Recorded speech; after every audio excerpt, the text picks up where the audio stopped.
حمد و ثنا بڑائی و کبریائی اس اللہ رب العالمین کے لیے لائق و زیبا ہے جو تمام جہانوں کا پالنہار ہے۔ اس اللہ رب العالمین کا لاکھ لاکھ شکر احسان ہے کہ اللہ تبارک و تعالیٰ نے مجھے اور آپ کو اس پرفتن دور میں وبائی امراض کے ادوار میں اللہ نے صحت یابی عطا فرمائی۔ اللہ سے دعا کریں کہ اللہ رب العالمین جب تک زندہ رکھے صحت یابی کے ساتھ زندگی نصیب فرمائے۔ اور اس اللہ رب العالمین کا لاکھ لاکھ شکر احسان ہے کہ اللہ تبارک و تعالیٰ نے پوری دنیا میں جہاں پر پوری دنیا پریشان ہو، جہاں پر پوری دنیا کے اندر حالات بد سے بدتر ہوتے جا رہے ہوں، اور خاص طور سے اہل مسلمان ہر جگہ پریشان حال ہوں، چاہے وہ بیماریوں کی وجہ سے ہوں، چاہے یا مظلومیت کی وجہ سے ہوں، چاہے وہ اللہ کے گھروں کی آبادگی کی وجہ سے ہوں، ان پر جو ظلم ہو رہے ہیں، اللہ رب العالمین کا ہم پر احسان ہے کہ اللہ نے ہماری زندگیوں میں سکون عطا فرمایا۔ اور اللہ کا اتنا بڑا احسان کہ اللہ نے ہمارے گناہوں کے باوجود، ہماری نافرمانیوں کے باوجود اللہ نے ہمیں پرسکون زندگی نصیب فرمائی۔ اللہ سے دعا کریں کہ اللہ رب العالمین ہماری زندگیوں کے اندر خوشیاں نصیب فرمائے، ہماری زندگیوں کے اندر سکون نصیب فرمائے۔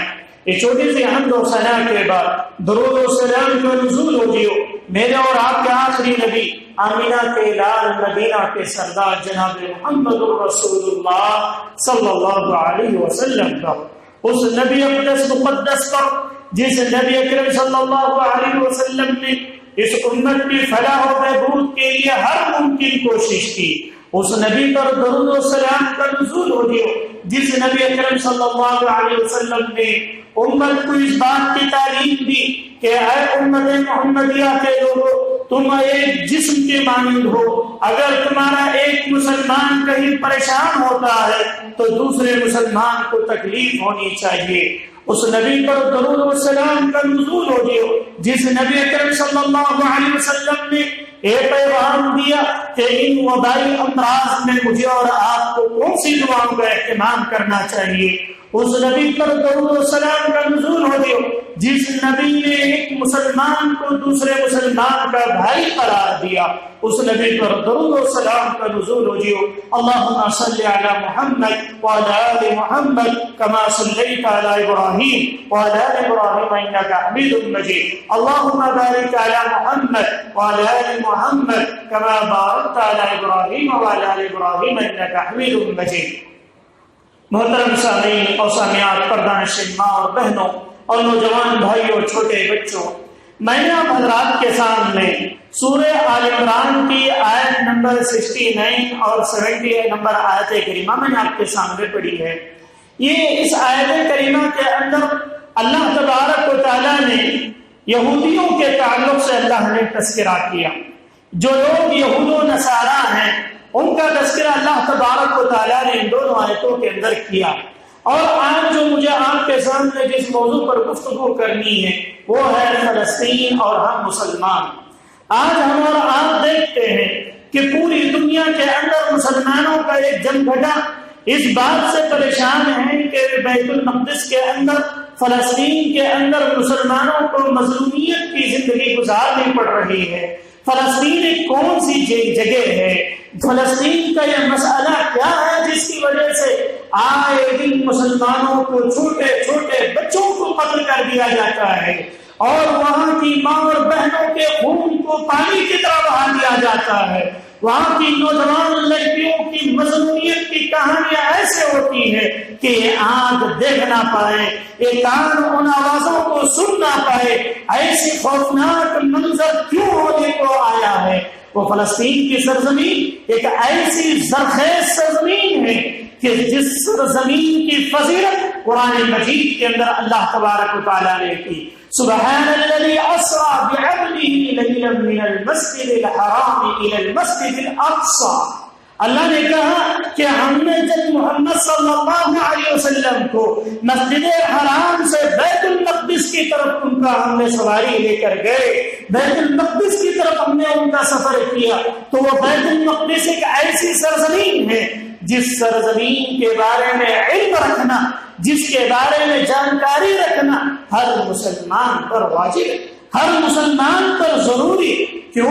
کیونکہ یہ امت محمدیہ اور اس سے پہلی جتنی امتیں آئیں ان امتوں کا قبلہ اول وہی بیت المقدس کا۔ بعد میں انہیں حکم دیا گیا کہ خانہ کعبہ کی طرف اپنا چہرہ موڑ لیں، اپنے چہرے کو خانہ کعبہ کی طرف نسبت کر دی گئی۔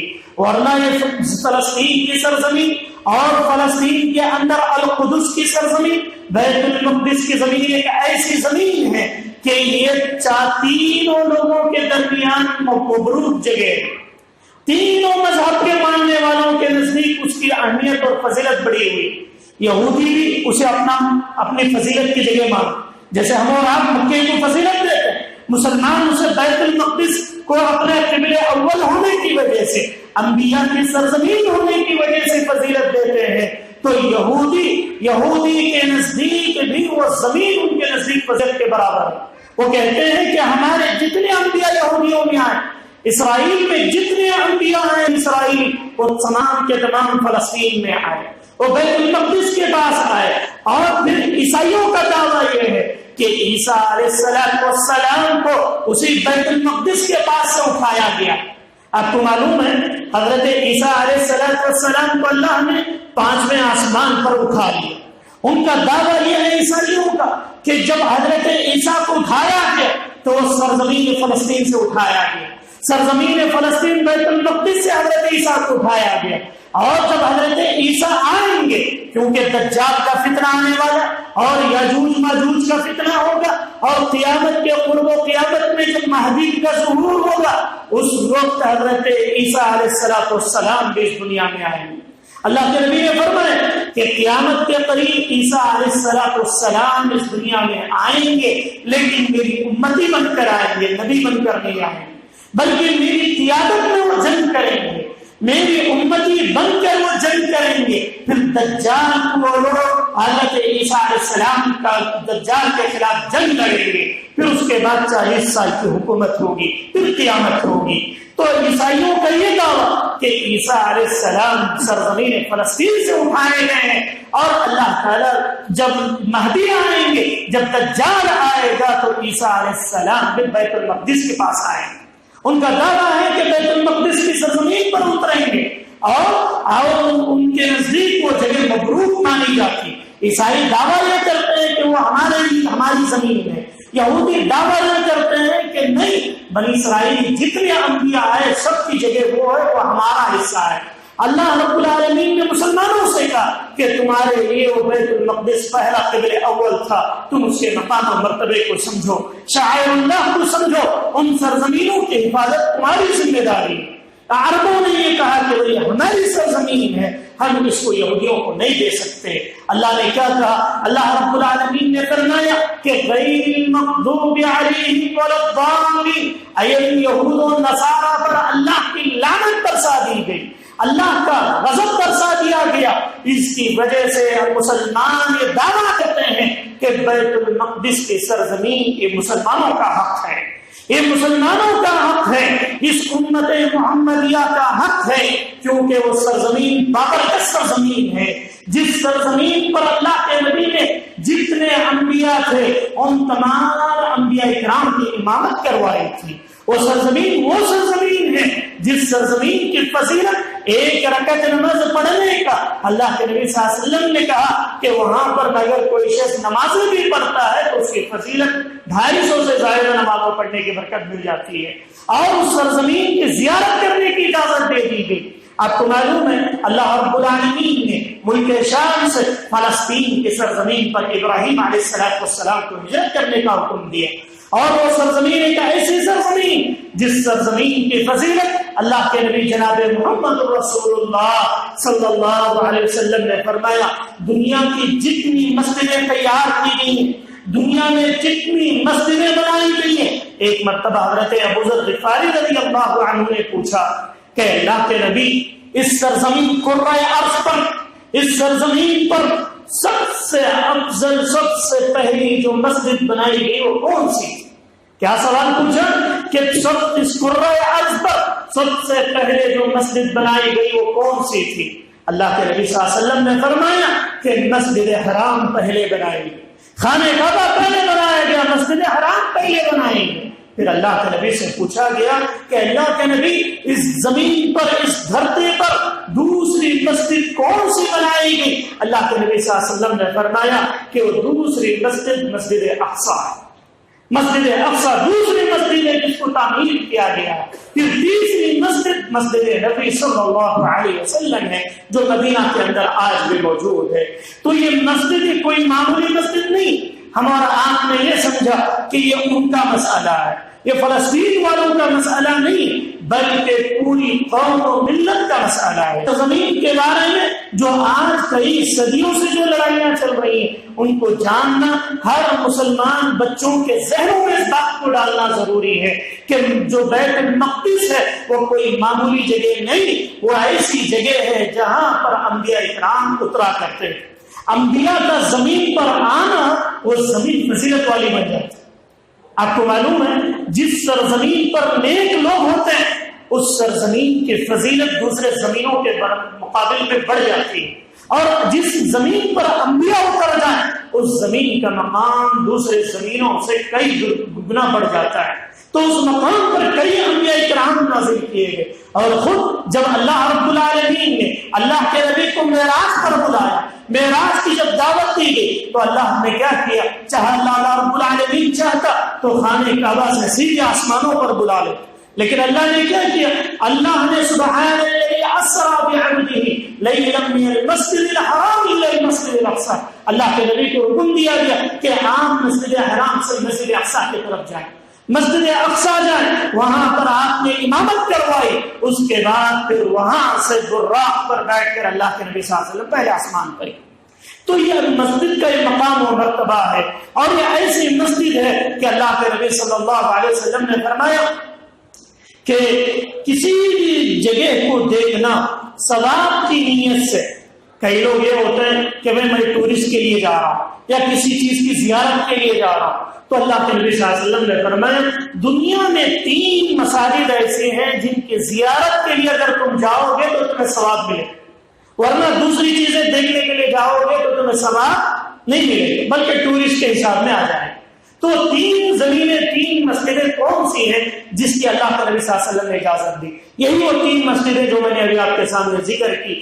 اگر کوئی شخص خانہ کعبہ کو زیارت کی نیت سے جاتا ہے، اللہ کے گھر کو دیکھنے کے لیے جاتا ہے، تو اس پر اس کو ثواب دیا جاتا ہے۔ اور کوئی شخص اپنے گھر سے یہ ارادہ کرتا ہے کہ میں اللہ کے گھر کو دیکھ لوں، میں اللہ کے گھر کے خانہ کعبہ کی زیارت کر لوں، انسان جب اس کی زیارت کر لیتا ہے حجاج اکرام معتمرین اور سعودی عرب میں رہنے والے یا دوسرے ممالک سے آنے والے زائرین، ان لوگوں کو اس کا ثواب دیا جاتا ہے۔ اور اسی طریقے سے دوسری وہ جگہ جو مسجد اقصی ہے، مسجد اقصی کو بھی زیارت کے لیے کوئی جاتا ہے، اسے دیکھنے کے لیے جاتا ہے تو اسے ثواب ملتا ہے۔ اور آپ کو معلوم ہے فلسطین کی سب سے بڑی اکانومی آج کے ڈیٹ میں کیا ہے؟ زائرین۔ آج کے ڈیٹ میں سب سے زیادہ ٹورسٹ کی وجہ سے وہ لوگ کما لیتے ہیں، کیوں؟ کیونکہ وہاں پر جانا ہی ثواب کا کام۔ پوری دنیا سے 51 لاکھ پچھلے سال جو آئے تھے ٹورسٹ، اور اس سے پہلے والے سال کی رپورٹ اگر دیکھی جائے تو وہاں پر آنے والوں کی تعداد 40 پر 6 لاکھ سے زائد لوگ زیارت کے لیے آئے۔ اللہ اکبر! یہ لوگوں کے درمیان، لوگوں کے اندر کتنا جذبہ ہوتا ہے اس مسجد کے لیے، اور اس مسجد کو تباہ کرنے کے لیے یہودی پیچھے پڑے ہوئے۔ وہ یہودیوں کا مقصد یہ ہے کہ اس سرزمین کو مسلمانوں سے پاک کر دیا جائے، مسلمانوں کی زمین کو وہاں سے چھین لیا جائے۔ اور حالانکہ یہودی ایسے ہیں کہ ان لوگوں کو معلوم ہے کہ یہ سرزمین کبھی مسلمان یہودیوں کو نہیں دیں گے، اگر دے بھی لیں گے تو اللہ کے نبی کی پیشن گوئی ہے کہ قیامت کے قریب ایک ایسا وقت آئے گا کہ مدینہ ویران ہو جائے گا، مدینہ ویران ہو جائے گا، اور ملک شام کے اندر لوگ جا جا کر بسنے لگیں گے۔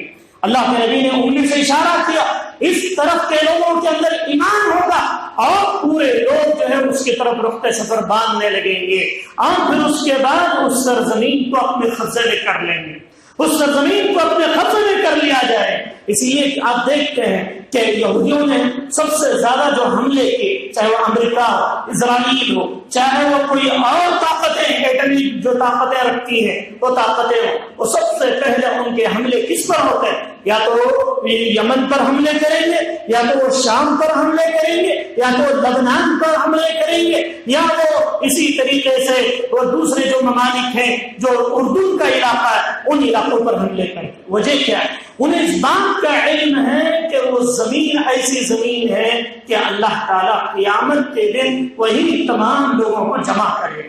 محشر کی سرزمین ہے، محشر و منتشر کی زمین ہے، اور ایماندار لوگ جو آخر میں بچیں گے وہ لوگ کہاں ہوں گے؟ وہ ملک شام میں ہوں گے، وہ ملک شام میں، شام کا علاقہ۔ اور آپ کو معلوم ہے پہلے 3 ملکوں کو ملا کر ایک فلسطین تھا، اور اردن، لبنان اور اسی طریقے سے فلسطین اور شام کا علاقہ، یہ 3 ملا کر ایک سرزمین مانی جاتی تھی فلسطین۔ جب انبیاء کرام اس طرف آئے تھے تو مصر میں کئی انبیاء اترے، موسیٰ علیہ السلام مصر میں تھے، اور اسی طریقے سے فرعون کہ مصر کا فرعون تھا تو موسیٰ نے پھر وہاں سے انہوں نے بھی ہجرت کی تھی۔ تو یہ جو سرزمینیں تھیں یہ بابرکت زمینیں تھیں، یہاں کے لوگوں کا ایمان اتنا مضبوط تھا کہ لوگ اپنی زندگیاں لٹا دیں گے لیکن ایمان میں کمزوری نہیں لائیں۔ آج دیکھ لیں آپ پوری دنیا کے مسلمان انہی کے اوپر جو ہے ایسے ٹوٹ پڑے ہیں، ہر تنظیمیں ان کے خلاف، ہر تنظیمیں انہیں برباد کرنے کے خلاف۔ اللہ کی قسم ہے آج تک بھی یہ مسئلے کو جو ہے حل نہیں ہو پا رہا، لیکن آپ کو معلوم ہے کہ اس سرزمین، ایسی سرزمین اللہ کے نبی نے پیشن گوئی کی ہے کہ قیامت کے قریب مسلمان اس یروشلم کو، یعنی اس بیت المقدس کے سرزمین کو اپنے قبضے میں کر لیں گے، مسلمان اپنے قبضے میں کر لیں گے، اور پھر وہاں سے یہودیوں کو چن چن کر مارا جائے۔ مسلم کی روایت، اللہ کے نبی صلی اللہ علیہ وسلم نے فرمایا قیامت کے قریب کیا ہوگا؟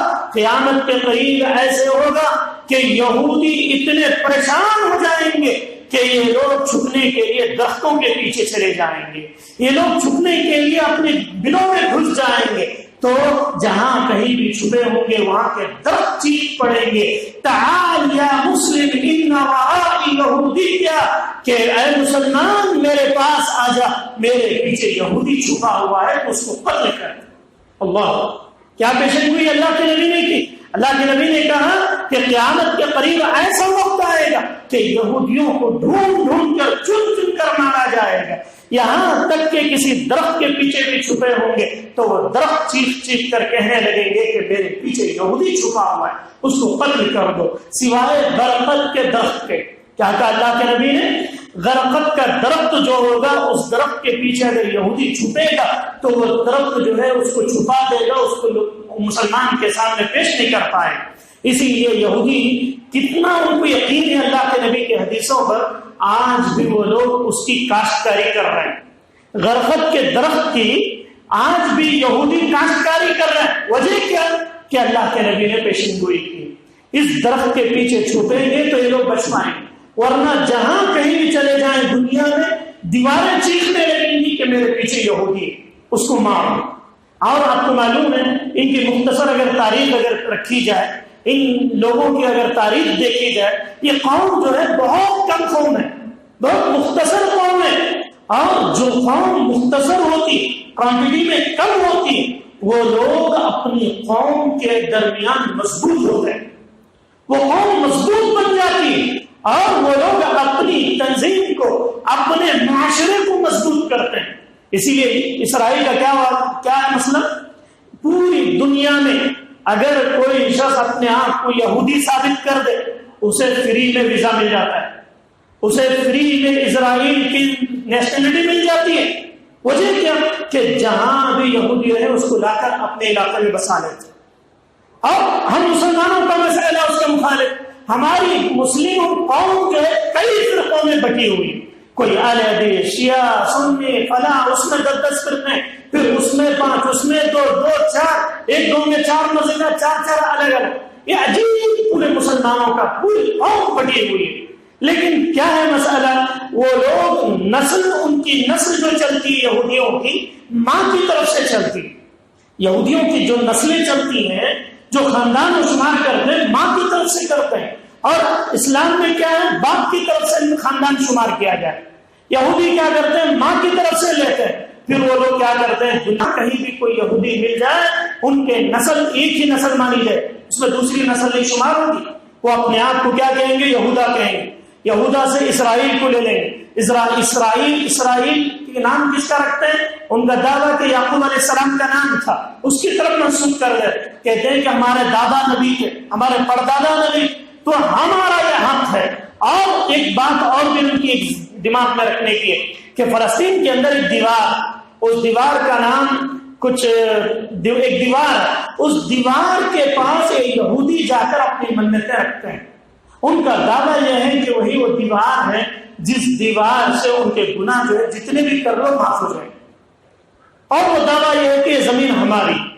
اور ان لوگوں کی ایسی خطرناک چیزیں ہیں کہ وہ لوگ زنا کو عام سمجھتے ہیں، اور ان کی نسل ایسی ہے جتنی بھی مارو فوراً جم جاتی ہے. پھر دوسری دن یہ چند سال گزرتے نہیں کہ پھر دوسری اپنی تنظیم کھڑا کر دیتے، پوری دنیا میں مضبوط ہو جاتے. گنے چنے لوگ، لاکھوں کی تعداد، 2 اسٹیٹ ملائیں گے تو ایک اسرائیل بن جائے. لیکن ان کی طاقت اتنی مضبوط جس کا کوئی اندازہ نہیں. ان کے اندر ہر بچہ چھوٹے چھوٹے بچے کے ذہنوں میں یہ بات ڈال دیتے ہیں کہ تجھے اپنی قوم کے لیے کام کرنا ہے، تجھے اپنے خاندان، اپنے نسل کو بڑھانا ہے، تجھے اپنے لیے کچھ نہ کچھ بننا. وہ بچہ کیا کرتا ہے، اسی دیوار کے پاس لے جا کر اسے جو ہے یہ اس کے ذہن میں بات ڈال دیتے ہیں کہ تجھے جو ہے آگے اپنی نسل کو بڑھانا ہے. اس کے بعد وہ ایسی محنت کرتا ہے کہ یا تو سائنسدان بن جائے گا، یا کوئی ایسا ایٹمی ہتھیار تیار کر دے گا، یا کچھ نہ کچھ ایسے بنا لے گا کہ وہ اپنے قوم کے لیے کچھ کر کے مرے گا. اور اس کے بعد ان کی نسل کو بڑھا دیا جاتا ہے. پھر وہ لوگ شرارتیں کرتے ہیں، اور ان کے اندر شرارتوں کا مادہ بہت زیادہ پایا جاتا ہے. کیونکہ یہ پہلے سے جو نسل آ رہی ہے، ان کے درمیان خرافاتی ذہن، ہمیشہ تکلیف پہنچانا، کسی کو نقصان پہنچانا، غریبوں کو تکلیف دینا، مسلمانوں کو برباد کرنا، اور ان لوگوں کے ایسے ایسے گندے عقائد جس کی کوئی انتہا نہیں ہے. وہ لوگ ان چیزوں کو فالو کرتے ہوئے آگے بڑھتے چلے جاتے. اسی لیے یہ کوئی بہت دور کا مسئلہ نہیں. 1940 پر 3 کے اندر کیا ہوا جرمن میں، 1940 پر 3 عیسوی، ابھی اسی دہائی میں کیا ہوا کہ ایڈولف ہٹلر نے ان جرمنی کے اندر ان یہودیوں کے 7 لاکھ یہودیوں کو مارا. ہٹلر نے 7 لاکھ یہودیوں کو مار دیا. پھر مارنے کے بعد اس نے کیا کیا، کچھ چمبروں میں رکھ کر، جہاں گیس کے چمبر ہوا کرتے تھے، اس میں سب کو گھسا کر ایک ساتھ اڑا دیا گیا، اور کئی ٹرینیں اڑا دی گئی. جرمنی کے ہٹلر نے یہودیوں کی شرارتوں سے بس آ کر اس نے پوروں کو قتل کر دیا سوائے چند یہودیوں. جب یہ یہودی بھاگنا شروع کر دیا ان لوگوں نے جرمن چھوڑ کر یہ لوگ اپنا بوریا بستر اٹھانے لگے، تو جا کر یہ لوگ اپنے علاقوں میں، دوسری ساحلی علاقوں میں جانے لگے. لوگ کیا کرنے لگے کہ ان کی کشتیوں کو واپس ریورس بھیج دیے. ان کو اپنے علاقوں میں لینا پسند نہیں کرتے، کیونکہ یہ نسل ایسی ہے کہ یہ ہمارا ہی کھا کر کیا کریں گے، ہمیں کو جو ہے مار دیں گے. ان کی کشتیوں پر لکھا ہوا ہوتا تھا کہ ہم غریب اور غربا ہیں، جرمن نے ہمارے اولاد کو، ہمارے مال کو، ہماری بیویوں کو لوٹ لیا ہے، آپ ہمیں جو ہے نہ کہیں، یعنی ہمیں ریورس نہ کریں. ان کی کشتیوں پر یہ بورڈ لکھا ہوا ہوتا تھا.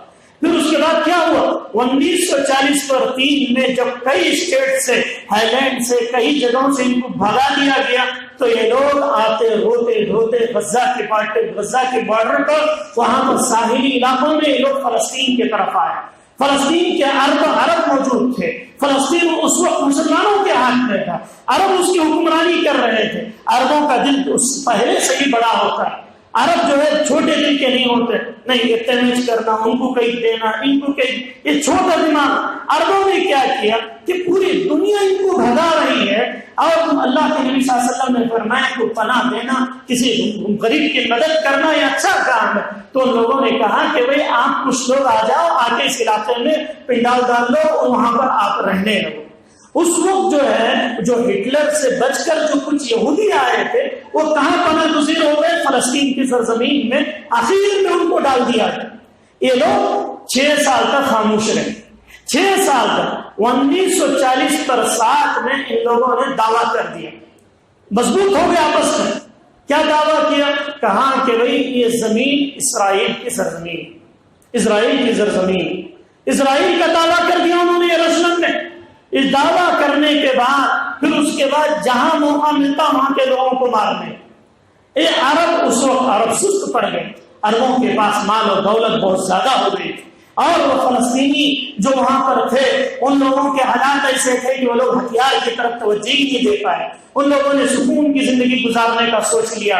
ان یہودیوں نے کیا کر دیا کہ ان لوگوں نے ایٹمی بم تیار کر لیے۔ 1940 پر 7 میں انہوں نے اسرائیل کا دعویٰ کر دیا۔ پھر اس کے بعد 1960 پر 7 میں یروشلم کو یہ ثابت کر دیا کہ یہ ہمارا بیت المقدس ہے، یہ ہماری راجدھانی ہوگی، یہاں پر ہم حکومت کریں گے، آپ فلسطین چھوڑ کر چلے گئے۔ تب سے لڑائیاں شروع ہوئی 60 پر 7 سے۔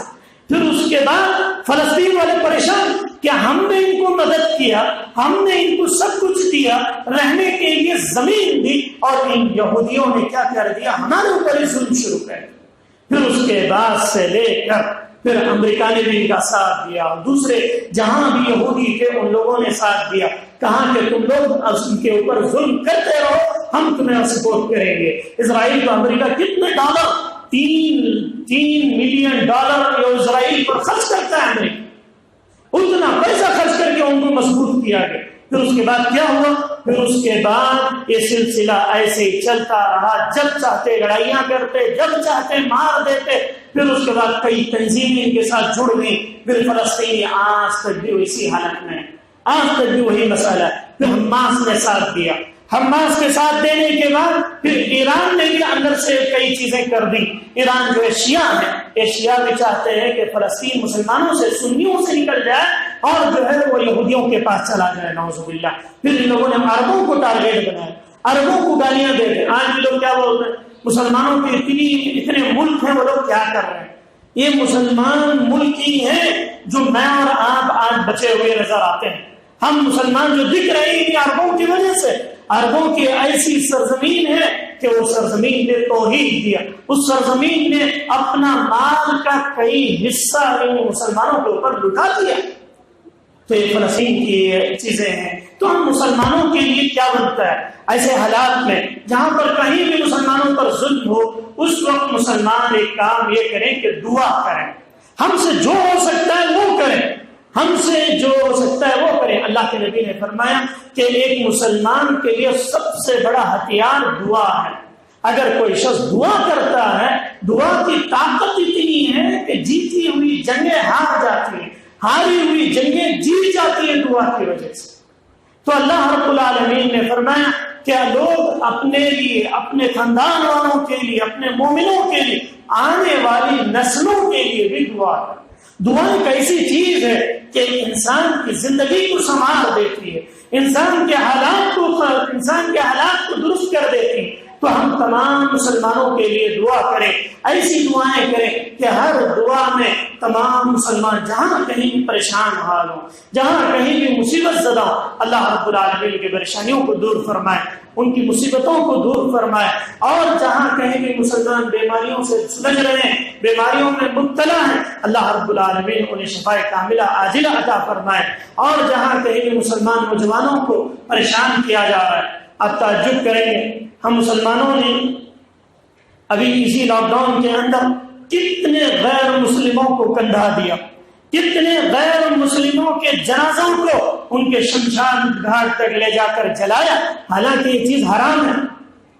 کسی ہندو کو شمشاد لے جا کر جلانا یہ اسلام میں جائز نہیں ہے، یہ آپ کی ذمہ داری نہیں ہے، وہ ان کا مسئلہ ہے، وہ سمجھے کہ اس کو کیا کرنا ہے۔ لیکن مسلمانوں نے کیا کیا؟ مسلمانوں نے یہ کیا کہ بھئی ہم جو ہے ان کے ساتھ اچھا سلوک کریں تاکہ یہ لوگ ہمارے ساتھ مل بیٹھ کر رہیں۔ دماغ میں کیا آتا ہے؟ یہی تو آتا ہے سب کے ساتھ مل کر رہیں گے، انہیں بھی صحیح، انہیں بھی صحیح، انہیں بھی صحیح۔ اس کے بعد کیا ہوتا ہے؟ بعد میں کوئی چوچو بن جاتا ہے۔ تو مسلمانوں نے ان ہندوؤں کی غیر مسلموں کا اتنا ساتھ دیا، اس کے باوجود بھی ابھی 3 دن پہلے ہریانہ کے اندر آصف نامی نوجوان کو کیا کر دیا گیا؟ قتل کر دیا۔ ہندو نوجوانوں نے مل کر اس کو مار دیا، جان سے مار دیا۔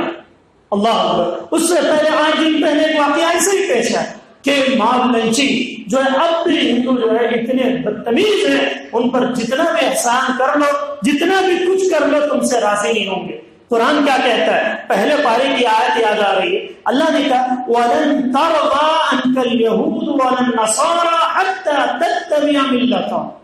یہود و نصارہ تم سے اس وقت تک راضی نہیں ہوں گے جب تک کہ تم خود نہ یہودی بن جاؤ یا کافر بن جاؤ، ان کی اتباع کرنے نہ لگ جاؤ، تب تک آپ سے خوش نہیں ہوں۔ چاہے آپ کچھ بھی کر لو، ان کے کندھے ڈیا دو، ان کو آکسیجن پہنچا دو، مسجدیں ان کے لیے جو ہے کوارنٹائن بنا دو، ان کے لیے آکسیجن کا انتظام کر دو، وقت پڑے گا تو تمہیں اپنی زمینوں سے نکال دیں گے۔ اس لیے اپنی لڑائی خود لڑنے کی سیکھو، اپنے لیے مضبوط بننے کا سیکھو۔ وہ الگ بات ہے کہ مدد کرنی چاہیے، ان کو جتنا کرنا ہے بس اتنا ہی کریں، اس سے زیادہ ان کے خبروں کو لے جا کر جلانا، پھول برساتے لیے جانا، یہ سب چیزیں حرام ہے، جائز نہیں اسلام کے اندر۔ علماء نے اس بات کو کہا لاک ڈاؤن میں، لیکن کسی نے نہیں مانا، کہا کہ بھائی علماء ایسے ہی کہہ رہے ہیں، حالانکہ یہ چیز غلط تھی کہ اللہ کی ذات ہے جو جلا سکتی ہے، ہم اور آپ کسی کو نہیں جلا سکتے، لیکن جو مسلمانوں نے ان کے مذہب کو رکھتے ہوئے، پھول ڈالتے ہوئے، ٹوپیاں پہن کر جا کر انہوں نے اتنا سب کچھ کیا، اس کے باوجود بھی ہمیں خود جو ہے مظلوم ہے۔ اللہ تعالیٰ میری اور آپ کی حفاظت فرمائے، اللہ تعالیٰ امت محمدیہ کی حفاظت فرمائے، آمین۔ السلام علیکم ورحمۃ اللہ وبرکاتہ۔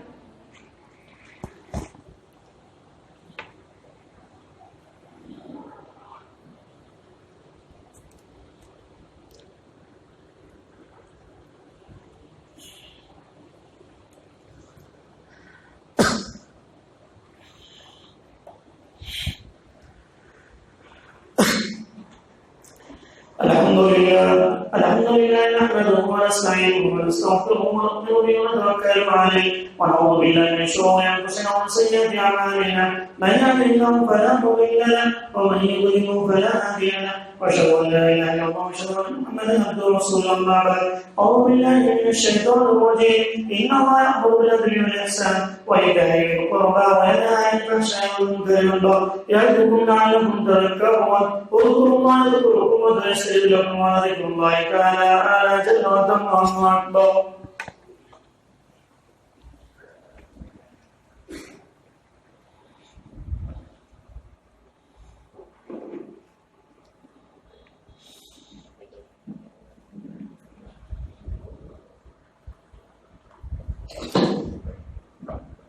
حمد و ثنا، بڑائی و کبریائی اس اللہ رب العالمین کے لیے لائق و زیبا ہے جو تمام جہانوں کا پالنہار ہے۔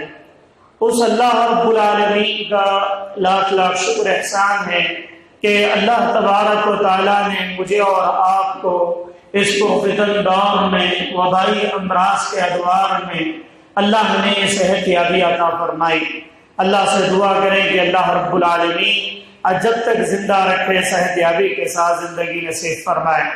اور اس اللہ رب العالمین کا لاکھ لاکھ شکر احسان ہے کہ اللہ تبارک و تعالیٰ نے پوری دنیا